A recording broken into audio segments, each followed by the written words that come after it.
रायपुर से दीपमाला, जिस तरह की खबरें आ रही हैं, क्या कहना चाहेंगे? नक्सली हमले तो रुक ही नहीं रहे हैं। अभी थोड़ी देर पहले हम आईईडी की बात कर रहे थे, उस ब्लास्ट की बात कर रहे थे, वो मामला ठंडा ही नहीं हो पाया था और कोंटा के एक और क्षेत्र की हम बात करने लग गए हैं। जी हां, लगातार कहीं बहिष्कार की खबरें आ रही हैं तो कहीं लोगों के उत्साह की खबरें आ रही हैं। ग्रामीण क्षेत्रों में मिलीजुली प्रतिक्रिया देखने को मिल रही है। जैसे तैसे प्रशासन और शासन मिलकर उस लोगों के बीच में बैठे नक्सलाइट के डर को कम करने की कोशिश की जा रही थी, तो वहीं पर उस बीच ये खबरें उनके डर को और बढ़ाने का काम कर रही। जी हां, सुकमा के कोंटा विधानसभा की अगर हम बात करें, उस क्षेत्र में जो हमला हुआ है उससे भी अब लोग शायद डर सकते हैं और वोटिंग के प्रतिशत में शायद फर्क पड़ सकता है। हमारे साथ दीपमाला जुड़ी हुई है, हम दीपमाला से चर्चा करते हैं। दीपमाला, क्या कहना चाहेंगे? शासन की मुस्तैदी के बावजूद इस तरह की खबर का आना, ये तो मतदान वाले दिन असर तो डालेगा ही। जी कृषि जी, जिस तरह से आपने बताया कि कोंटा में अभी फायरिंग हुई है, इससे पहले भी कुछ दिनों पहले नारायणपुर में भाजपा के एक जो कार्यकर्ता हैं, जो नेता थे, प्रत्याशी थे, उनके ऊपर भी हमला हुआ। बीच बाजार में उनके ऊपर हमला हुआ और उसमें नक्सलियों द्वारा जो है कुल्हाड़ी से मार मार के बीच बाजार में उनकी हत्या कर दी गई। इसके बाद भाजपा की तरफ से बयान आया था कि भाजपा जो है इस तरह से किसी भी हमले से नहीं डरेगी। कांग्रेस लगातार नक्सलियों के सहारे से इस तरह के हमला करवा रही है। और आज की बात की जाए तो कोंटा जो है बस्तर संभाग के, जिस तरह से बोला जाए, काफी वीआईपी कहा जा सकता है इसे, क्योंकि इस जगह से जो है कांग्रेस के एक बड़े नेता, आबकारी मंत्री कवासी लखमा जी यहाँ से प्रत्याशी है कांग्रेस के। वहीं से भाजपा से बात की जाए तो भाजपा से वहाँ पे स्वयं मुखा जी जो है उनके विरुद्ध खड़े हुए हैं। तो ये जगह काफी चर्चा का विषय था कोंटा, जहाँ से कवासी लखमा जो पिछले 5 बार से यहाँ से विधायक है, कहा जाए तो ये उनका गढ़ माना जाता है। और पूरे बस्तर में जो कहा जाए कि लोग है जो आदिवासी, जो खुद आदिवासी होते हुए भी जो है आदिवासियों की काफी ज्यादा उनके बीच में चर्चा है। वो आदिवासियों के बात की जाए तो कवासी लखमा जी को काफी पसंद करते हैं और वो उन्हें अपना नेता मानते हैं। उनका जो आम जनता के लिए जिस तरह से व्यवहार है, तो ये जो कोंटा में जिस तरह से आपने बताया कि हमला हुआ है, तो ये कहीं ना कहीं इसमें नक्सलियों की करतूत कहा जा सकता है और पुलिस प्रशासन द्वारा इस यहाँ पे नाकामी दिखाई जा सकती है। अब मतदान की बात की जाए तो वहीं पिछले साल के मतदान में जिस तरह से यहाँ पे काफी बढ़त हुई थी, 84% जो है 2018 में मतदान हुआ था।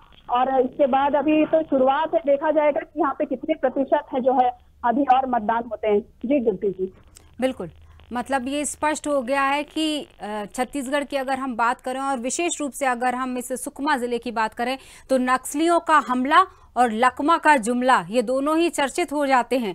क्या कहना है इस बारे में लखमा जी का?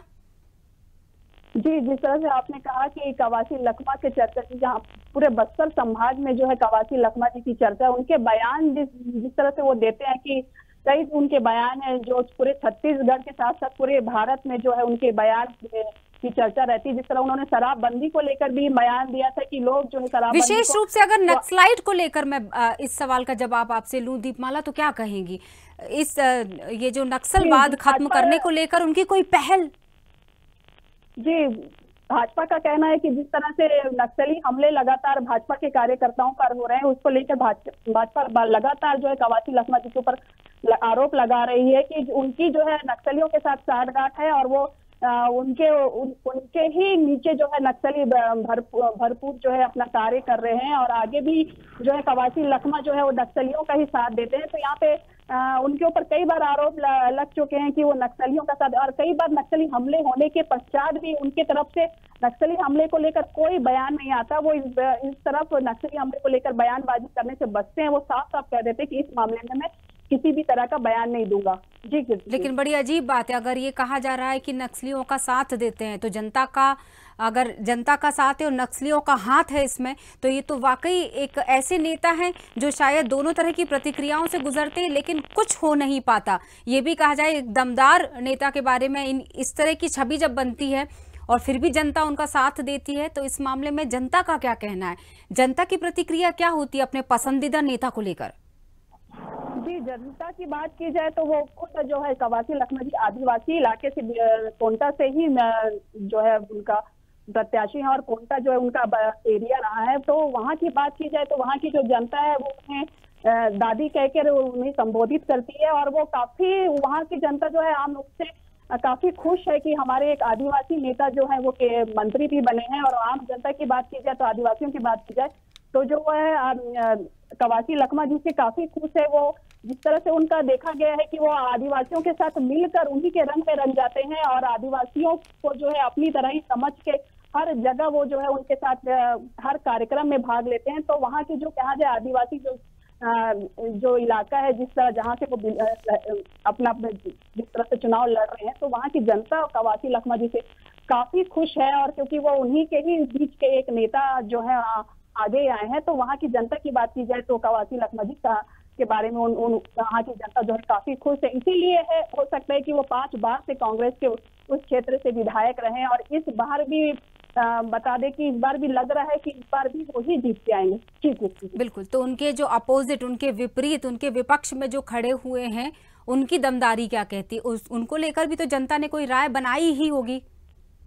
जी, इस तरह से बात की जाए स्वयं मुका की जो भाजपा से हैं, तो भाजपा के जिस तरह से कार्यों को देखा जाए तो आदिवासी क्षेत्रों में उनके द्वारा उतना आदिवासियों के लिए कोई कार्य नहीं किया है। उनकी बात की जाए तो आदिवासी इलाकों में जिस तरह से उन्होंने लगातार अपना चुनाव प्रचार प्रसार किया है, उसके बावजूद भी जो है आम जनता कवासी लखमा के आगे कहा जाए तो वो फीके पड़ते नजर है। लेकिन ये तो आगामी विधानसभा में जिस तरह से नतीजे आएंगे, यही नतीजे ही बताएंगे कि आम जनता जो है वो आदिवासी बहुल इलाके के किस नेता को जीत के आगे लाती है और किस दल के जो है यहाँ पर प्रत्याशी जीत के आते हैं। जी जी जी बिल्कुल। दीपमाला, अब एक सवाल और ये जुड़ता है क्योंकि आप दुर्ग का भी हमें अपडेट देती जाती हैं। तो दुर्ग में दूसरे चरण में छत्तीसगढ़ में मतदान होने वाला है। प्रथम चरण के मद्देनजर दूसरे चरण में होने वाले मतदान का भी मतलब की सुरक्षा भी सुनिश्चित की जाएगी और शायद उस प्रतिशत को भी ध्यान में रखा जाएगा। शायद जागरूकता अभियान और बढ़ा दिया जाएगा, चाक चौबंद व्यवस्था और हो जाएगी। क्या कहना चाहेंगी? जी, दुर्ग जिले की बात की जाए तो ये काफी वीआईपी एरिया कहा जाता है, क्योंकि मुख्यमंत्री जी भी भिलाई सीट से आते हैं और गृह मंत्री जी का भी निवास स्थान दुर्ग में ही है। तो यहाँ पे ये काफी वीआईपी एरिया कहा जाता है दुर्ग को। लेकिन कुछ अभी कहा जाए कि चुनाव प्रचार जो है वो जो है लगातार चल रहा है। कुछ दिनों पहले मोदी जी का भी यहाँ पे रोड शो हुआ था। उसके बाद जो है कल ही की बात की जाए तो मुख्यमंत्री जी ने भी रोड शो किया यहाँ दुर्ग के अहिवारा क्षेत्र से लेकर, उसके बाद दुर्ग के ग्रामीण एरिया में भी उन्होंने कई बार जो है दौरे किए हैं। जी दीपमाला, छत्तीसगढ़ में ही है माननीय प्रधानमंत्री, तो वो जिस तरह की बातें कहते नजर आ रहे हैं इस वक्त जब वो लाइव चल रहे थे और तमाम जनता से बातें कर रहे थे इस मतदान के प्रथम चरण के बीच में छत्तीसगढ़ का उनका दौरा, जो अगले चरण के लिए शायद आगाह भी कर रहे हैं, शायद अनुरोध भी कर रहे हैं, निवेदन भी कर रहे हैं कि 100% मतदान होना चाहिए। लोकतंत्र के इस महापर्व में सबको हिस्सेदार बनना चाहिए। तो वाकई देखने वाली बात होगी कि आखिर उनका जो अनुनय निवेदन है वो कितना स्वीकार किया जाता है। तो हमारे साथ जुड़ी हुई थी दीपमाला और ये तमाम चर्चाएं उनके साथ हो रही थी। फिलहाल तो जिस